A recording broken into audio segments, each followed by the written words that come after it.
সে আবার কি কথা? এখন আবার কোথায় যাবি? অফিসে। মা অফিসে?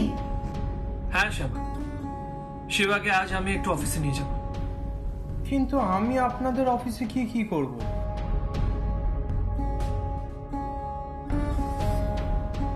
বাড়িতে বসেই বা তুই কি করবি শিবা? একটা জিনিস বোঝার চেষ্টা কর, এমনিতেই তোর জীবনে অনেকটা সময় নষ্ট হয়ে গেছে, এই গোল্ডেন টাইমটা আর নষ্ট করিস না। কিন্তু ছোট কর্তা, ও তো অফিসের কাজ কিছুই জানে না। না গেলে তো কোনোদিনও শিখবে না শ্যামা। ওকে আজ আমি ফ্যাক্টরিগুলো চেনাতে নিয়ে যাব, দেখে দেখে কিছু তো শিখবে। এটা একদম ঠিক বলেছো নিখিল, দেখে দেখে তো কিছু না কিছু শিখবে অন্তত। তাছাড়া আমি আরেকটা কথা ভেবেছি, বলছিলাম আমি চাই শিবা পড়াশোনা শুরু করুক। এখন আপাতত অনলাইন ক্লাসেস করবে, আর তারপর আমি ওর জন্য একটা টিচার অ্যাপয়েন্ট করব। কি পড়াশোনা? ও আমার দ্বারা সত্যিই হবে না। তার চেয়ে বরং আপনাদের অফিসে আমাকে নিয়ে চলুন, আমি ওই মোট টোট বয়ে দেবো, ওসব আমি এমনিতেই পারি।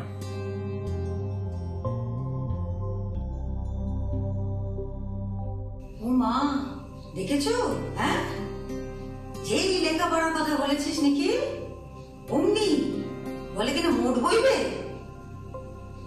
কেন মোট বইবে কেন? তুমি তো কোম্পানির মালিক।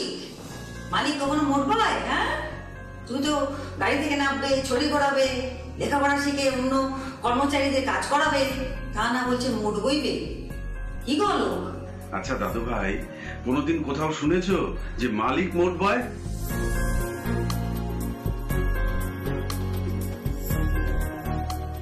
শিবা, কি করতে হবে হবে না সেসব নিয়ে তো ভাবিস না, তোকে আমি সব শিখিয়ে দেবো, বুঝলি? সে সব তো বুঝলাম, কিন্তু ও যে তোমার সাথে অফিসে যাবে, তোমার সব স্যুটগুলো তো আর অল্টার করা হয়নি, কি পরে যাবে? শ্যামা, ওর জন্য তো আমি কয়েকটা নতুন স্যুট আনিয়ে রেখেছি, তোমাকে তো বলেছিলাম। ও হ্যাঁ, তাই তো, তুমি তো বললে, একদম ভুলে গেছো। ওখান থেকেই ওকে একটা বের করে দাও। কি স্যুট পরতে হবে আপনার মতো? আরে বাবা, ওসব স্যুট টুট পরতে পারবো না। আরে বাবা, হাত পা নাড়তে পারি না তো।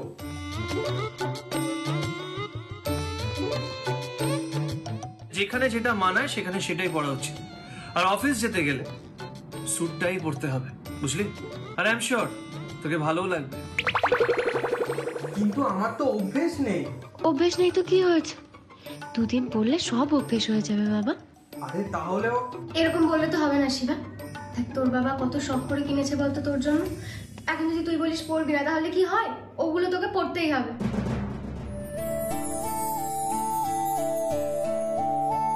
ভাই, তুই চুপ করে বসে খাওয়াটা শেষ কর। মা, তুমি আমাকে বলো ভাইয়ের স্যুটগুলো কোথায় রাখা আছে, আমি বেছে রাখছি। হ্যাঁ যা তো। শোন, আমি ওর ঘরে রেখে দিয়েছি, বুঝলি তো? তুই তোর পছন্দ মতো একটা বার করে রাখ, ওই সেটা পড়বে।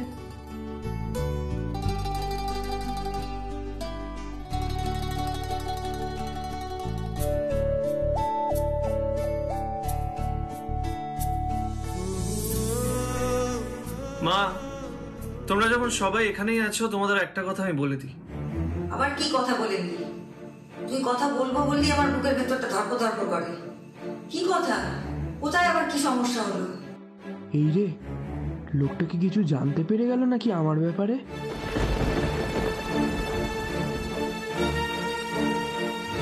কি হলো ছোট কর্তা? বলো কি সমস্যা, চুপ করে আছো কেন? শিবাকে নিয়ে গিয়ে আমি একবার লয়ারের কাছেও যাব। আবার উকিল কি প্রয়োজন পড়লো? কিন্তু লয়ারের কাছে তুমি ওকে কেন নিয়ে যাবে? সেরেছে, এ তো মনে হচ্ছে সত্যি কিছু কেস ফেস আছে। আহা, জামাই দাদা ওকে এতগুলো সম্পত্তি দিয়ে গেছেন, সেগুলো বোধহয় লেখাপড়া করতে হবে, তাই তো নিখিল? না, আমি সমস্যা ঠিক তা নয়। আসলে আমি একটা জিনিস ভেবেছি।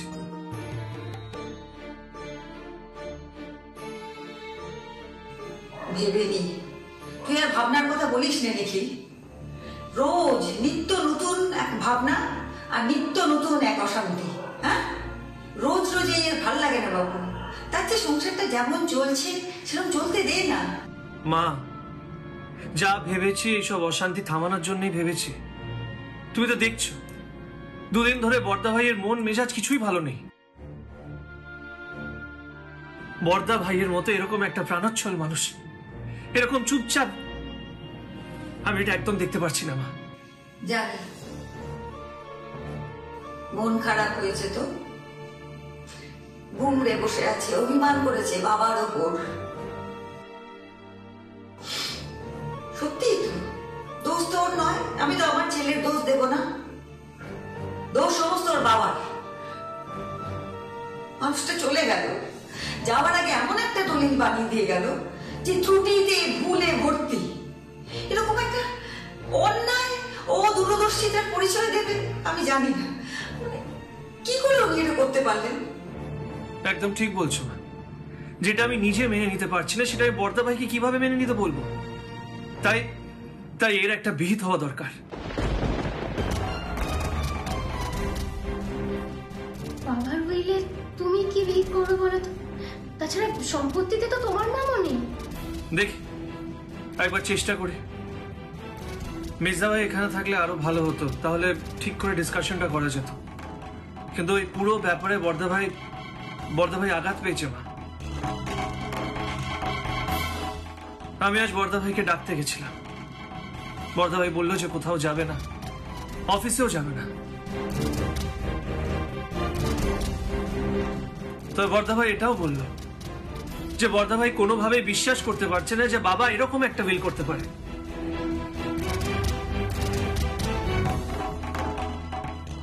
আর বর্দা ভাইয়ের বিশ্বাসটা যে পুরোপুরি ভুল সেটা আমিও বলতে পারছি না, কারণ আমিও ঠিক মেনে নিতে পারছি না যে বাবা এরকম একটা বিল করবে। কি ব্যাপার নিখিল, এর মধ্যে তুই আবার অসঙ্গতি কোথায় খুঁজে পেলি?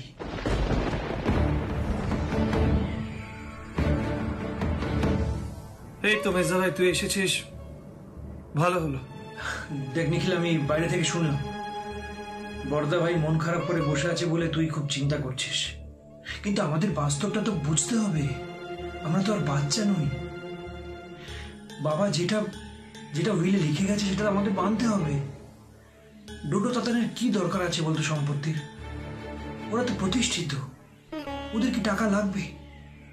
তাহলে যেটা সত্যি সেটা তো মেনে নিতেই হবে, যেটা বাবা ঠিক করে গেছেন, তাই না? আমরা সবাই সেটা বুঝি। অভাব যদি নাও থাকে তবুও এই সম্পত্তিতে তো ওদের অধিকার আছে, সেটা তো আমরা কেউ অস্বীকার করতে পারি না।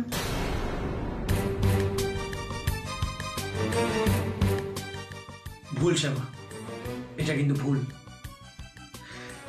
দেখো, আমাদের যেটা উইলে লেখা আছে সেটা তো মানতেই হবে, কিছু করার নেই।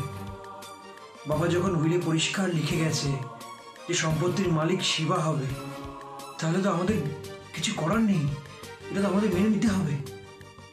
আর তাছাড়া শুধু বর্দা ভাইয়ের ছেলেরা কেন, আমরাও তো কিছু পাচ্ছি না। তাহলে আমরা কি এরকম করছি বলো? বাবা যা সিদ্ধান্ত নিয়েছে সেটা আমরা মাথা পেতে নেব, সেটাই তো স্বাভাবিক।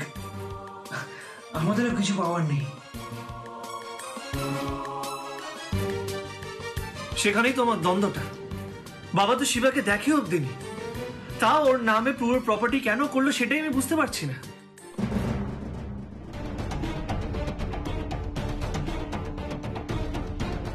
বাবার কথা, বাবার সিদ্ধান্ত আমরা মানতে কিন্তু বাধ্য। যা উইলে লেখা আছে আমরা সেটা মেনে নিতে বাধ্য। এর নড়চড় করা আমাদের মনে হয় না সে মানায়। মানে না মেজদা ভাই, আমার পক্ষে এটা মেনে নেওয়া সম্ভব নয়।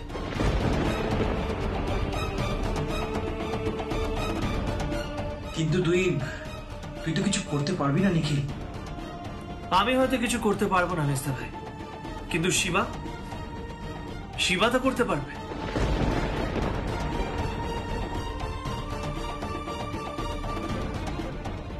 শিবা পারবে? কি পারবে শিবা? এই প্রপার্টি যদি শিবার নামে থাকে তাহলে শিবা তো যাকে ইচ্ছে নিজের প্রপার্টি দিতেই পারে, তাই না?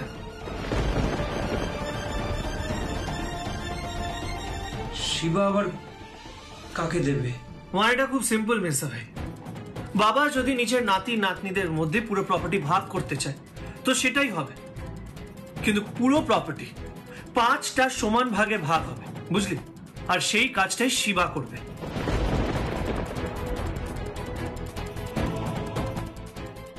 এসব তুই কি বলছিস নিখিল? ঠিকই বলছি মেজদা ভাই।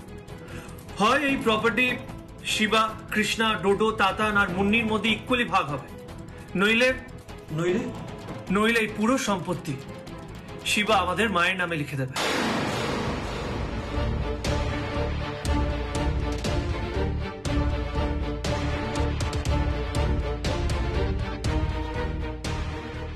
মেজদা ভাই, তোর এতে কোনো আপত্তি নেই তো? হ্যাঁ, অবশ্যই আপত্তি আছে। দেখ, আজকে বর্দা ভাই মন খারাপ করে বসে আছে বলে তুই শিবাকে তার প্রাপ্য থেকে বঞ্চিত করতে পারিস না। বাবা শিবাকে সম্পত্তি দিয়ে গেছে, আমাদের কাউকে দিয়ে যায়নি, সেটা আমরা অস্বীকার কি করে করব? অবশ্যই পারি মেজদা ভাই। একটা ভিলের কারণে যদি বর্দা ভাই মুখ ভার করে বসে থাকে, তাহলে এই বাড়িতে সেটা আমি মেনে নেব না। তাছাড়া শুধু বর্দা ভাই কেন, মুন্নিরও তো এই ভিলে আপত্তি আছে, আর সেটাও ফেলে দেওয়া যায় না। মুন্নি তো চিরদিন চেয়েছিল আমাদের বিজনেস জয়েন করতে, ওর এই অধিকারটা আমি ওর থেকে কেড়ে নিতে পারি না মেজদা ভাই। আর ডোডো তাতা, ওরা যেখানেই থাকুক, ওদেরকে তো আমি নিজে বড় করেছি, ওরা আমার সন্তানের থেকে কোনো অংশেই কম না। কিন্তু নিখিল, প্লিজ মেজদা ভাই, আর কোনো কিন্তু থাকে না এরপর। তোকে আর কারোর কথা ভাবতে হবে না, অন্তত অন্তত নিজের মেয়ের কথাটা ভাব। মুন্নি সব থেকে বেশি সময় বাড়িতে আছে, বাবা তোকে কম ভালোবাসে। আর কৃষ্ণাও তো বাবার চোখের মনি ছিল। তুই বল না, বাবার সম্পত্তি থেকে ওরা কেন বঞ্চিত হবে? এবার কি করবে বাবা অশোক চৌধুরী? মেয়ের কথা ভাববে না নিজের? কিন্তু শিবা কি এতে রাজি আছে? মেসমশাই, শিবা কখনো অরাজি হতে পারে না। ও আমার সন্তান, ও ন্যায়ের পথ থেকে কখনো সরবে না, সেটা আমি ভালোভাবেই জানি।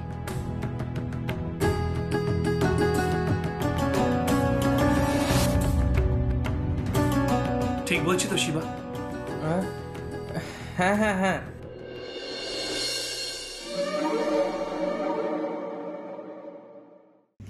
এটা কিন্তু একদম তুমি ঠিক ভেবেছো। শিবাই তো পারে এই সম্পত্তি সবার নামে করে দিতে, আর সেটা যদি না হয় তাহলে যা কিছু আছে বাবার সবকিছু মায়ের নামেই থাক। শ্যামা, থাম, কি হড় করে বলে যাচ্ছিস? হ্যাঁ, মায়ের নামে সম্পত্তি চলে আসুক মানে কি?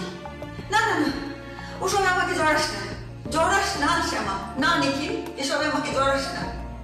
কবে আছি কবে নেই দেখলি তো তোদের বাবাকে, চুপ করে চলে গেল।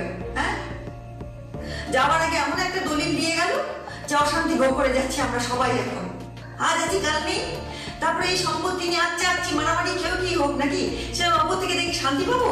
মনেও তো শান্তি পাবো না তখন। না না, এসব জড়াস না আমাকে। এরকম কেন হবে মা? তুমি নিজের নাতি নাতনিদের যা দেবে সেটাই হবে।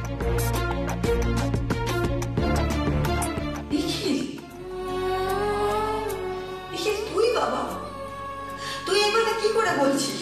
তুই তোর মাকে চিনিস না? আমার মাথায় এত ব্যবসায়িক বুদ্ধি আছে কোনোদিন? আমি কোনোদিন এরকম হিসেব করতে পেরেছি? আমার চিরকালের ইচ্ছে আমরা সবাই মিলে একসঙ্গে থাকবো, একসঙ্গে খাবো, একসঙ্গে বাঁচবো, আমার একান্নবর্তী পরিবার হবে। এসব ভাগ বটোয়ারার কথা আমাকে কেন বলছিস? আমি পারবো না, আমি কোনোদিন করিনি এসব তোরাই করে নে। নয়তো কি হবে জানিস তো, আমি ভাগ করলে শেষে কে বলবে এর ভাগে কম পড়েছে, ওর ভাগে বেশি পড়েছে, সেই নিয়ে মারামারি, আঁকছি খেয়েই। না না না, সে আমার সহ্য হবে না। না, আমাকে দিস না এই দায়িত্ব, তোরা নিজেরা ভাগ বটোয়ারা করে নে, কিন্তু আমাকে কথা দে যেন অশান্তি না হয়। মা, এটা বাবার সম্পত্তি, এই সম্পত্তি যদি তোমার নামে যায় তাহলে অশান্তি আরো কমবে। তুমি এটা কেন বুঝতে পারছো না? কি তুই বুঝছিস না নাকি বুঝেও বুঝছিস না? তুই বুঝতে পারছিস না আমি আর থাকতে চাইছি না এসবে, এসব সম্পত্তি, এসব দেনা পাওনা, এসবের ব্যাপারে আমি থাকতে চাইছি না। আমি একটু পূজা আচ্ছা নিয়ে থাকবো, কিন্তু তোর বাবা চলে গেছেন। আমার জীবনে যা কিছু ভোগ করার, আনন্দ করার, আমি সব কিছু করে নিয়েছি। এখন আমার জীবনের শেষটুকু আমি ধর্মকর্ম নিয়ে থাকতে চাই। আমাকে এই সম্পত্তিতে জড়াস না নিখিল, দোহাই তোদের। শোন শ্যামা, সামনে বাড়িতে সত্যনারায়ণ পুজো হবে। হ্যাঁ, সেই সত্যনারায়ণ পুজোতে তুই আমাকে যেভাবে সাহায্য করিস সেভাবে করবি, মনে থাকবে তো? হ্যাঁ, আমাকে পুজোটা মন দিয়ে করতে দে। হ্যাঁ, আচ্ছা মা, তুমি আমাকে একটা কথা বলো, এই বাড়িতে তুমি সত্যনারায়ণের পুজো করবে আর সেই পুজোতে বর্দা ভাই থাকবে না, সেটা কি তোমার ভালো লাগবে? আজকে বড় বৌদি বর্দা ভাই যদি এই বাড়িতে নিজেদের ব্রাত্য মনে করে, এই বাড়ি থেকে নিজেদের আস্তে আস্তে দূরে সরিয়ে নেয়, তাহলে এই বাড়ির শান্তি কি কোনোদিনও ফিরবে বলো? পাবে তো এইসব পুজো করে শান্তি? দেখি, ভাঙা সংসারে দোহাই দিস নে। এরকম ভাঙা ঘর আমি বহু দেখেছি জীবনে। একথা তুই বলিস না। আমার ভালো লাগবে, আমার বড় বৌমা না এলে আমার ভালো লাগবে, আমার বড় ছেলে না এলে আমার ভালো লাগবে। সেই পুজো পুজো হবে, সেটা আজ পর্যন্ত কোনোদিন বাড়িতে হয়েছে? বড় বৌমাকে বাদ দিয়ে আমার বাড়িতে কোনো পুজো, কোনো উৎসব, কোনো কাজ হয়েছে? বড় বৌমা আমার বাড়ির লক্ষ্মী, সে ছাড়া, শ্যামা ছাড়া আমি ভাবতে পারি কোনো কাজ? দেখি রে, কথা কি করে বললি তুই? প্লিজ মা, আমি তোমাকে রিকোয়েস্ট করছি, এই সম্পত্তি নিজের নামে করতে তুমি অরাজি হয়েও না, প্লিজ।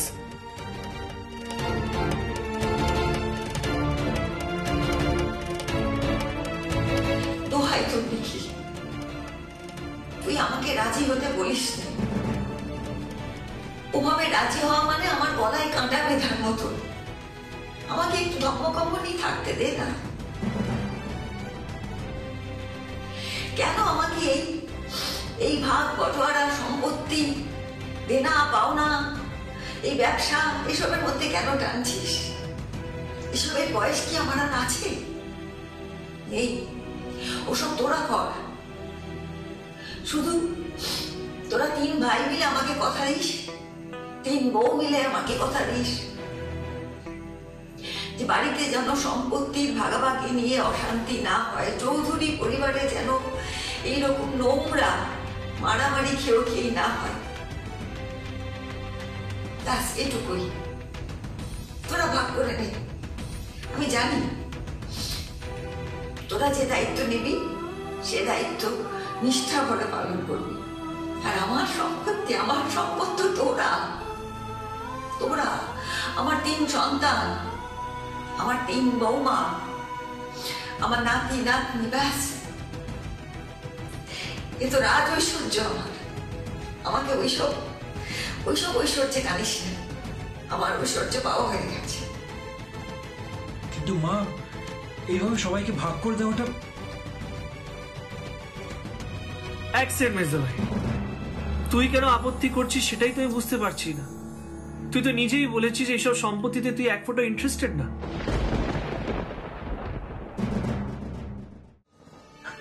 না মানে আমি তো নিজের কথা ভাবছি না, আমি নিজের জন্য তো বলছি না। ব্যাপারটা বোঝো, বাবা নিজে উইলটা করে গেছে। সেটা তুই বলবি না, সেটাই স্বাভাবিক। তুই তো এখন নিজের আশ্রম নিয়ে ভাবছিস, তাই না? তোর ধ্যান জ্ঞান সবকিছু তো এখন তোর আশ্রমের দিকে। তাহলে শিবাই প্রপার্টি নিয়ে কি করবে, তাতে তুই এত মাথা ঘামাচ্ছিস কেন? সত্যি তো, এবার আমি কি উত্তর দিই?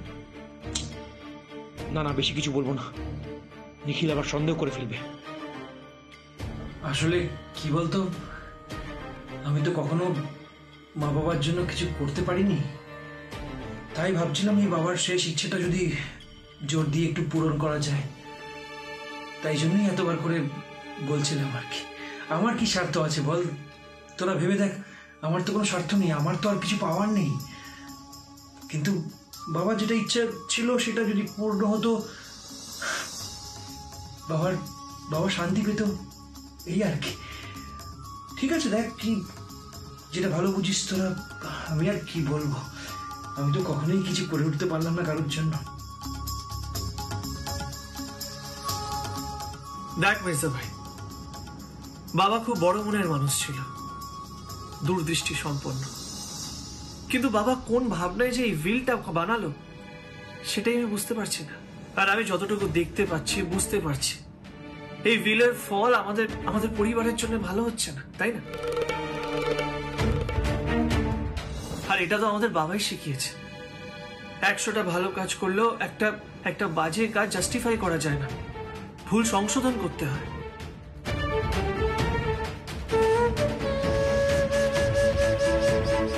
ঠিক তেমনই এটা হয়তো বাবার একটা ছোট ভুল, আর আমরা সবাই মিলে এটা সংশোধন করবো না সেটা তো হবে না, তাই না? আমি শিওর আজ আমাদের মধ্যে বাবা থাকলেও এটাই করত, নিজের ভুলটা নিজেই সংশোধন করে নিত। বাবাই তো আমাদের সবসময় শিখিয়েছে ভুল তো যে কোনো মানুষের দ্বারাই হতে পারে, সংশোধন করে নেওয়াটাই তো আসল। একদম তাই। তুমি দেখো আমার ছেলে এই কাজটা হাসি মুখে করবে। শিবা, তাড়াতাড়ি খাওয়া দাওয়া শেষ করে নে, তারপরে ঘরে গিয়ে দেখ যে তোর বোন তোর জন্য কোন স্যুটটা বেছে রেখেছে, তারপর তাড়াতাড়ি রেডি হয় না, আমাদের বেরোতে হবে, বুঝলি? লয়ারকে অফিসেই ডেকে নি, তাহলে অফিসের কাজ আর এই লয়ারের কাজ সব একসাথেই আমরা মিটিয়ে নেব।